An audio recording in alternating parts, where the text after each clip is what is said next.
Hey everybody, it's Derek from The Ultimate Hang, and we're in the Hammock Lab again, talking about hammocks, as always. And I wanted to talk about kind of my approach to reviews and how I do gear reviews, because I came up with a bit of a dilemma as I was reviewing this hammock, and I thought, maybe I should talk a little bit about how, thinking through how I do this sort of thing, because if it's not already obvious, I love hammocks, and I love talking about them and showing them off, and I probably derive more pleasure from just having fun showing off this gear. That's what's kind of in it for me, is to show this stuff off and have fun with it. To be honest, I don't, most of the hammocks that I have that I use as gear reviews, I don't use all of them. I couldn't. I've got way too many, but I have my favorites, the ones that I use. But when I do reviews, I'm a pretty positive guy, and I love talking about the pros, the benefits of these hammocks, how to set them up, how to use them. It's very rare, actually, that I find hammocks that don't work. And by don't work, I mean they've got probably some serious flaws. Maybe they've fallen apart, they've ripped, and again, that's really rare. For the most part, hammocks, regardless of their build quality in terms of, maybe they're using a little bit cheaper nylon material, maybe the stitching is a little uneven, maybe there's some loose threads. For the most part, even though those minor cosmetic things, most of the hammocks I've reviewed have been great. And again, one thing I've learned from all the years that I've done in doing hammock demos and talking with people about hammocks is that there's no one size fits all, and there's certainly not a great formula for saying this hammock is going to work for you where this hammock may not. And I've found some of the strangest combinations or you might consider strange combinations, of people matched up with hammocks that you might think, how do they fit in that hammock, or how does that work for them? But it does. And so in a lot of ways, I'm pretty hammock agnostic, as you might say. When people ask me, what hammock should I buy? Which hammock should I get? I usually give them a couple of options. Once I find out a little bit more about, the style that of camping maybe, or maybe a little bit more about their price range, or there's all kinds of variables that may help sway a person one way or the other. And honestly, a lot of those are objective data points that I try to, help people figure it out on their own, what would really work for them. And a lot of people, when they ask me about, of all the hammocks that I've reviewed and the ones that they're looking at, they often have one or two they're trying to pick from. And really, I'm just trying to help them decide on their own one way or the other. It's very rare for me to say, in fact, I can't think of very many instances where I would say, this is the hammock you should buy. I'm not sponsored by any of these companies, besides the fact that they send me a hammock.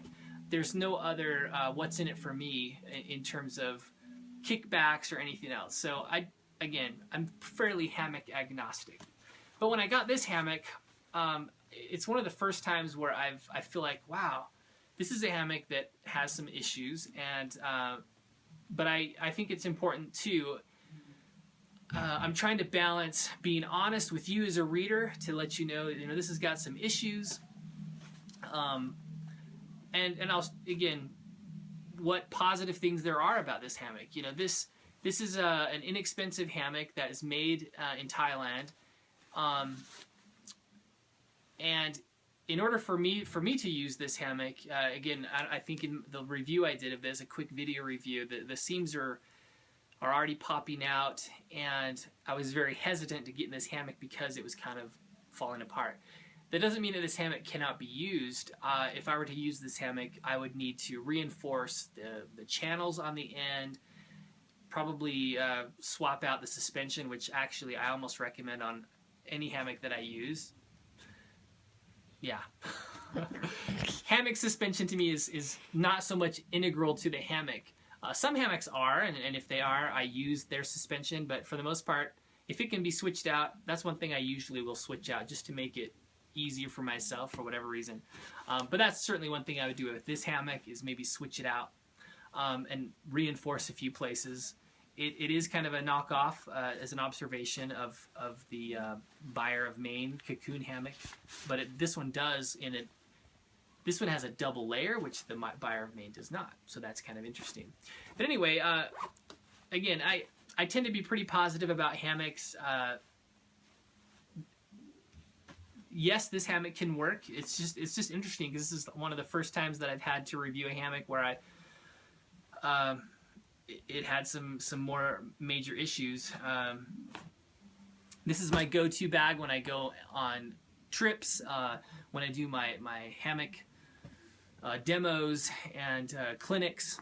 I always take with me a ton of hammocks because, again, I tend to be pretty agnostic. A lot of hammocks work for a lot of people, and I love showing them off. Like this is the Sierra Madre New Bay, which is a fun shelter. It's an integrated shelter. It's a lot of fun.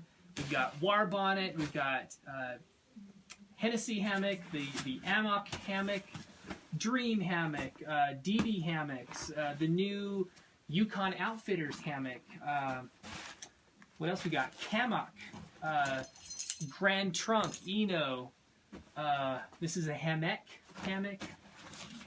Anyway, like I said, I never really promote one hammock over the other, have a lot of fun. I really think that matching up the right hammock to the individual is a pretty individual process. And hopefully my reviews help you as a reader maybe clarify some of those choices, or, you know, like I said, to me this is like show and tell. Showing you how they work, maybe they don't work in some cases. But I try to be pretty reserved in a judgment call, and like, this is a bad hammock, avoid it, or this is a really good hammock, go and buy it. I think for the most part I've been pretty neutral that way. But give me a comment. I'd love to hear your feedback. How am I doing on the reviews? Is there something that you'd like to see? Maybe something in more detail. If you have a question about a review I've done or a particular hammock that you'd like to see, let me know in the comments. Be sure to subscribe because I've got a lot of video reviews coming up on some hammocks that I can't wait to show you. But again, thanks again for watching. We'll catch you guys later.